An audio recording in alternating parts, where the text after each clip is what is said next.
Bonsoir à tous, il est 19h50. Bienvenue dans ce journal de la rédaction de la nouvelle chaîne ivoirienne. Au sommaire, 588 sous-officiers et 25 officiers viennent grossir les rangs de la gendarmerie nationale. Ils ont prêté serment ce lundi. Le mandat d'arrêt émis contre l'ex-première dame Simone Gbagbo par la Cour pénale internationale a été levé. Réaction dans ce journal de son avocat. Les Sénégalais accourent vers les centres de vaccination. Le Sénégal fait face à une flambée des contaminations au Covid-19 et à son variant Delta. Le système de santé est aux abois. 588 sous-officiers et 25 officiers sont arrivés en fin de formation. Le Premier ministre et le ministre d'État en charge de la Défense ont pris part à la cérémonie de sortie d'école. Les nouveaux gendarmes ont reçu leurs épaulettes et ont prêté serment pour la patrie et pour la loi. C'est signé Étienne Médanger. Place d'armes de l'école de gendarmerie d'Abidjan. Y sont rassemblés 588 sous-officiers et 25 officiers en fin de formation. Pour le cérémonial de sortie de l'école, ils ont pour hôte de marque le Premier ministre et le ministre d'État en charge de la Défense. Face aux officiels, ils prêtent serment. Avant le service dans les unités opérationnelles de la gendarmerie nationale, le ministre d'État dévoile le nom de baptême et celui du parrain de la promotion. Votre promotion portera le nom de adjudant Sanogo Seyni. Parrain de promotion, le chef du gouvernement prodigue de sages conseils à ses filleuls pour une enrichissante carrière au service de la patrie et de la loi. Gardez toujours à l'esprit que votre métier est fondamentalement structuré par le don de soi, l'engagement total pour la nation et ses populations, et par la loyauté absolue à l'égard des institutions de la République. Vous venez d'être baptisé du nom intégrité.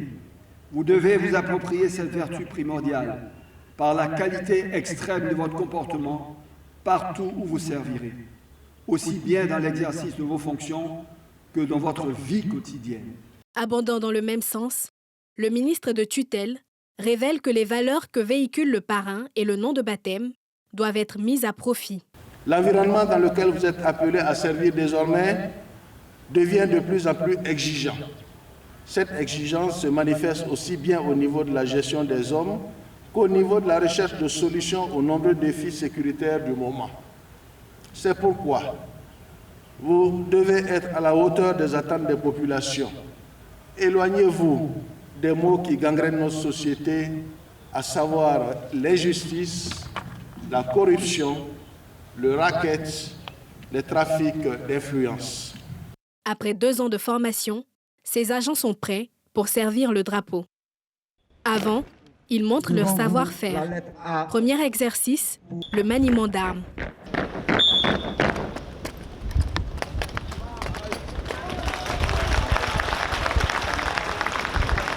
Le parcours d'obstacles prend le relais, suivi du démontage et du remontage d'une arme à feu.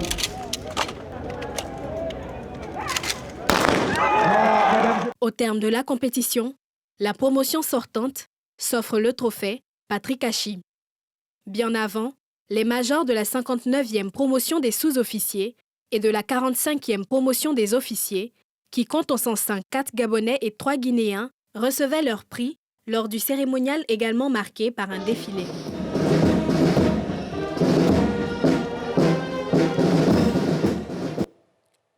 La Cour pénale internationale a levé le mandat d'arrêt contre l'ex-première dame Simone Gbagbo. Il s'agit d'une décision prise le 19 juillet dernier et rendue publique ce jeudi dans la nuit. Une décision qui fait des heureux, dont son avocat qui l'a exprimé sur les réseaux sociaux. Alors que signifie cette fin de poursuite et surtout, quel avenir pour cette femme politique? Brice Niawa et Haruna Zeba. Depuis ce jeudi, Simone Gbagbo n'est plus poursuivie par la Cour pénale internationale. La Chambre a décidé que le mandat d'arrêt qui pesait contre l'ex-première dame cesse d'être effectif. Une nouvelle bien accueillie par les populations. Si c'est jusqu'à présent, c'est maintenant qu'ils ont jugé utile d'enlever la peine, je pense que c'est normal. Et je pense que c'est parce qu'ils ont quand même jugé qu'elle est innocente. Donc pour moi, ça me fait joie au cœur. Je suis très content, très ému. Ça va dépendre d'elle d'orienter maintenant ses horizons où elle veut. Mais il faudrait que tout soit dans la paix, dans la sincérité, pour que la Côte d'Ivoire soit une seule Côte d'Ivoire unie, c'est tout. Cette levée de mandat vient boucler définitivement les poursuites dont Simone Gbagbo faisait l'objet au lendemain de la crise post-électorale de 2010. La CPI a jugé utile, à la demande du procureur, de lever le mandat qui ne se justifiait plus. Et je trouve que c'est une bonne nouvelle et ce n'est que justice. Poursuivi en Côte d'Ivoire pour des crimes en lien avec la crise post-électorale de 2010-2011, Simone Eivé Gbagbo a été amnistié en 2018 par le président de la République. Avec cette levée de mandat par la CPI, elle est désormais libre de tout mouvement et pourra désormais voyager librement à travers le monde. Même aujourd'hui, Mme Simone Gbagbo peut prendre l'avion pour voyager. En Côte d'Ivoire, elle ne faisait l'objet d'aucune poursuite et d'aucune condamnation. Donc son avenir politique était intact. C'est juste qu'elle ne pouvait pas voyager à l'extérieur de la Côte d'Ivoire parce qu'il y avait un mandat. Simone Gbagbo était poursuivie par la Cour pénale internationale pour meurtre, viol et persécution commis au cours de la crise post-électorale 2010-2011. Après près de 2 ans, les bureaux des 11e et 12e étages de l'immeuble SGML situé dans la rue des Banques au Plateau sont de nouveau fonctionnels. Ces locaux qui abritaient les services du contrôle financier du ministère du Budget et du portefeuille de l'État étaient partis en fumée. Ce jeudi 29 juillet, le ministre de tutelle s'est rendu sur les lieux pour visiter les nouveaux bureaux. Il s'est réjoui de l'impact sur le rendement de ces services. Nadia Ija et Eric Kimo. C'est avec satisfaction que le ministre du Budget et du portefeuille de l'État a découvert les nouveaux bureaux des structures de contrôle financier situés sur l'immeuble SGML, à la rue des Banques au Plateau. Parti en fumée il y a de cela quelques années, cette réhabilitation a pris en compte des aspects plus modernes, bénéfiques pour le rendement de ces services. On retrouve là des locaux de meilleure qualité, les conditions de travail se sont nettement améliorées. Et puis en plus, la direction en a profité également aussi pour progresser en se dotant d'outils modernes de gestion et de suivi du travail des contrôleurs financiers. Mais c'est simplement un message de bonne continuation dans ce qu'ils ont fait jusque-là. Leur demander donc de ne rien changer, de continuer à progresser. Et ça, c'est pour le bien non seulement de la direction du contrôle financier, mais également pour l'ensemble de l'administration ivoirienne et donc pour les populations ivoiriennes elles-mêmes. La direction du contrôle financier a pour mission principale d'assurer à l'État le paiement de la bonne dépense en examinant les projets de budget des ministères, des institutions et des collectivités territoriales.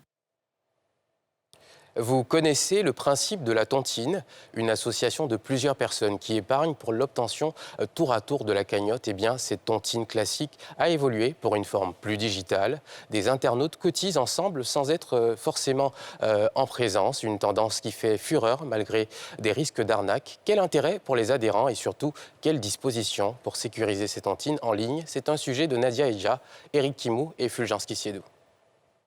Dans son bureau ce matin, Sonia Sonou reçoit cette jeune dame venue récupérer une enveloppe d'argent.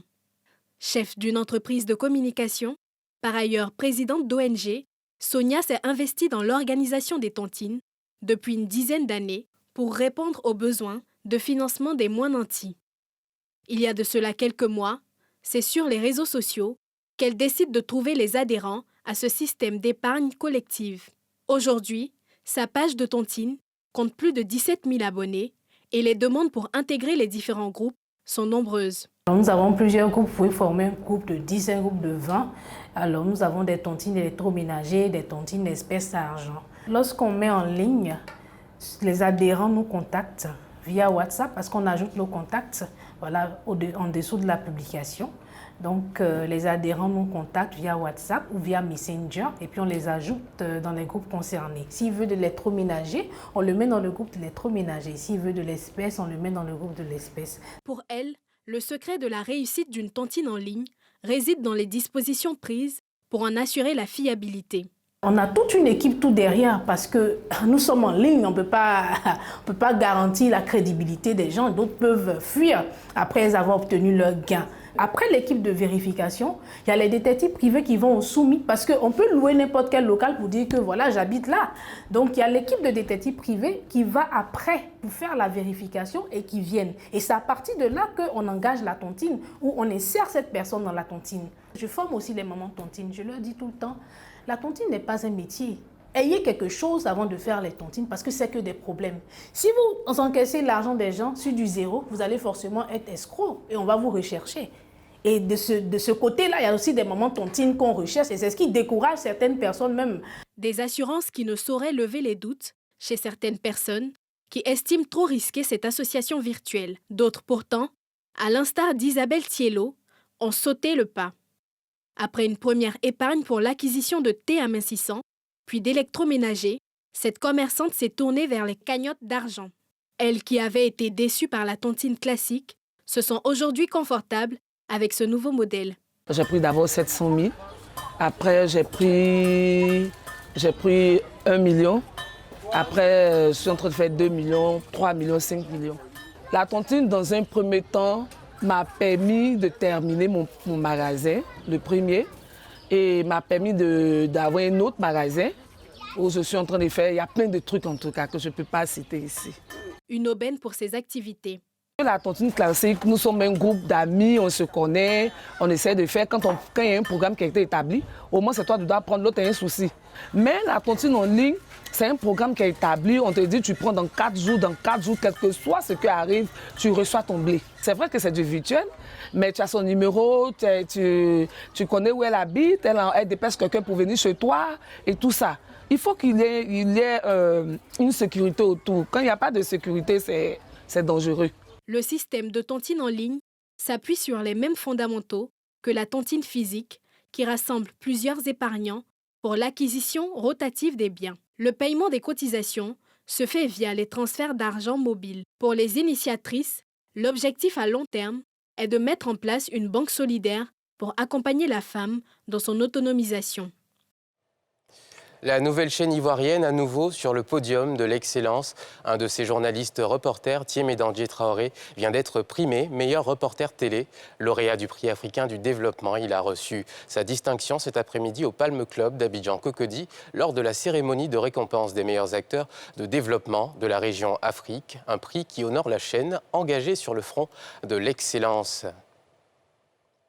Et puis les souscripteurs d'assurance mobile pourront bientôt bénéficier de polices d'assurance au format électronique. Cette démarche pourra être mise en œuvre grâce à la signature d'une convention de digitalisation et de gestion des attestations d'assurance mobile, une convention signée entre l'Association des assureurs de Côte d'Ivoire et la Société ivoirienne d'intelligence numérique. C'était ce lundi au plateau. Pierre Dipomela. Signature et poignée de main pour sceller une collaboration entre l'ASACI, l'Association des assureurs de Côte d'Ivoire et un consortium spécialisé dans le numérique. La signature de cette convention permettra aux assurés de bénéficier d'attestations de police d'assurance en format électronique tout en respectant le tarif minimum de l'assurance obligatoire responsabilité civile. Vous savez qu'il y a un grand projet de transformation digitale, de digitalisation de tous les process. Et évidemment, le secteur de l'assurance, en tant que secteur privé, ne saurait être en reste.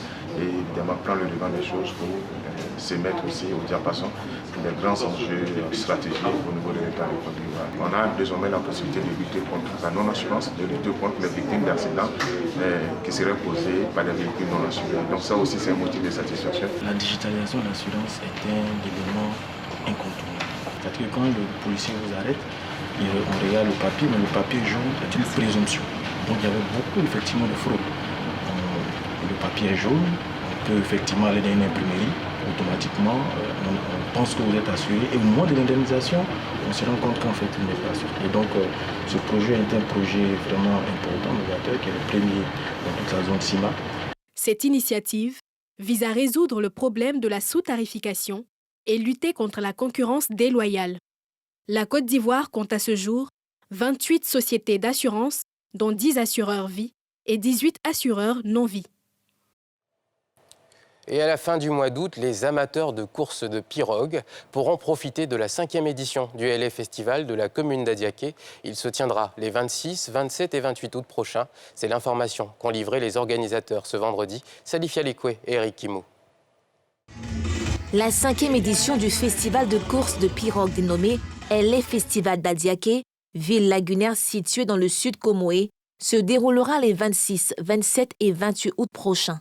L'information a été donnée ce vendredi à Adiaké par les initiateurs de ce rendez-vous qui allie sport, culture et tourisme. Il y a des attractions traditionnelles que sont la course de pirogue, course individuelle hommes et femmes, course trinôme relais hommes et femmes, course quintuple hommes.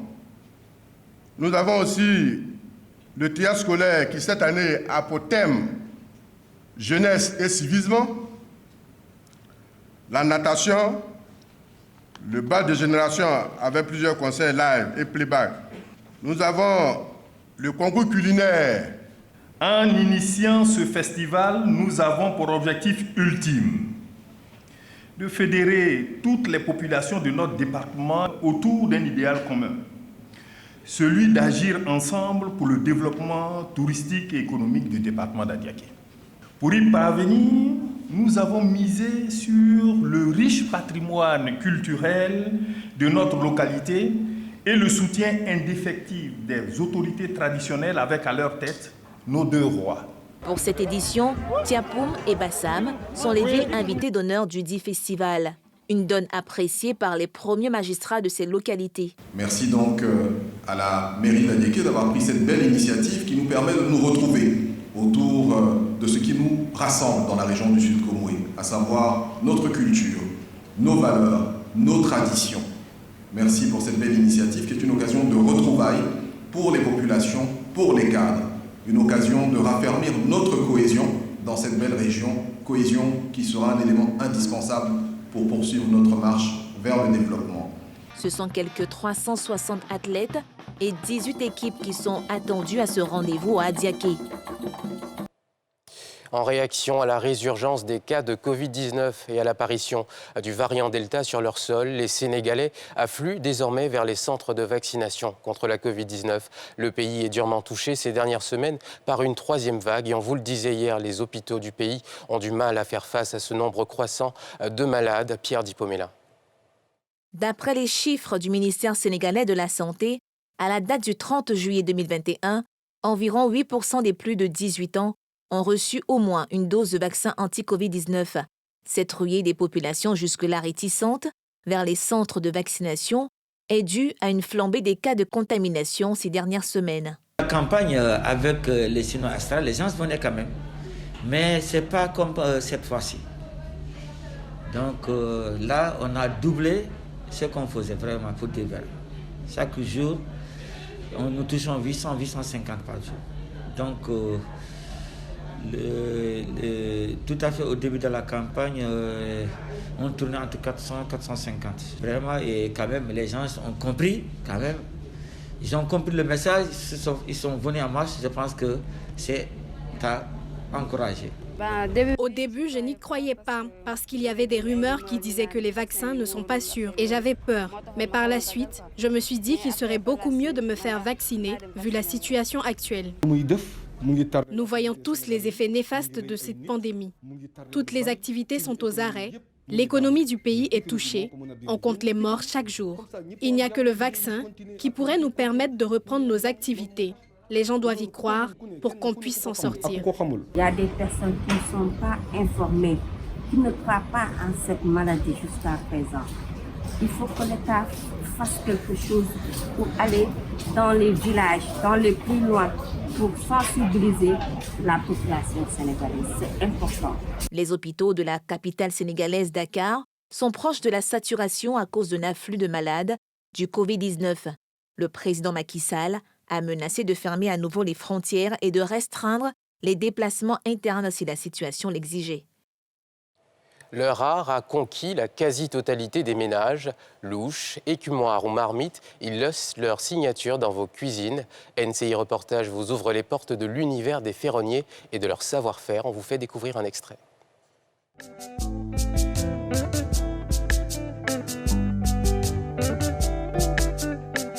Tous ceux qui ont un véhicule qui trouvent qu'aujourd'hui mon véhicule ne me sert pas, le véhicule n'est plus opérationnel pour moi, alors il n'y a pas de cimetière pour les véhicules. Donc c'est à la casse on les retrouve. Et comme j'aime le dire, la casse c'est le seul cimetière qui donne la vie. Donc on retrouve ça à la casse. Et quand le ferrailleur l'achète, il vient là alors dépiécer ça au cimetière. Et puis vous avez découvert le reportage sur les ferronniers. On vous invite donc à le revoir sur NCI Reportage. Et puis c'est la fin de ce journal. On se dit à lundi. N'oubliez pas NCI 360 dimanche avec Evelyne Débat.